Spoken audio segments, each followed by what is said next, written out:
Hi Violin channel, this is Bella Hristova talking to you from Philadelphia. Today I'm going to be talking to you about how I learn a new piece of music. I always start with a clean part with no editor's markings if possible, and definitely no previous markings.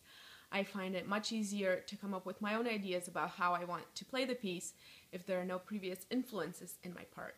I also try to stay away from recordings of the piece, and if it's a new piece of music, that's not a problem, but if it's a more well-known piece of music, I really try to make a point of not listening to a recording of the piece while I'm learning it. The first most important thing for me is to find the best possible fingering for every passage and every phrase, both musically and technically speaking. Everybody's hands are very different, which is why I think that you need to find out and learn what really works well for you rather than copying someone else's fingerings. I don't actually write in the fingerings right away, but rather I try to see if time after time I gravitate towards the same fingerings.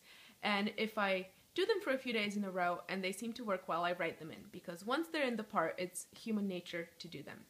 Most of the practice that I do, both when I'm learning a piece and otherwise, is slow practice. That way I find that the passages really become ingrained in my muscle memory, so by the time of the performance they feel very familiar and very second nature, and I'm really able to focus on the music. Sometimes though, what you think might be a clever fingering in a slow tempo may not work when you get it up to speed, or even when you put it together with the orchestra during the rehearsal, so it's very important to always remain flexible and open-minded and be willing to try all the possibilities so that you really come up with your own interpretation of the piece. Looking at the score is essential in learning a new piece, both so that you get to know the piece in its entirety and so that you can make smart fingering and bowing choices. I know that some teachers might feel that newer students need the guidance of editor's markings, but for me this is what works best.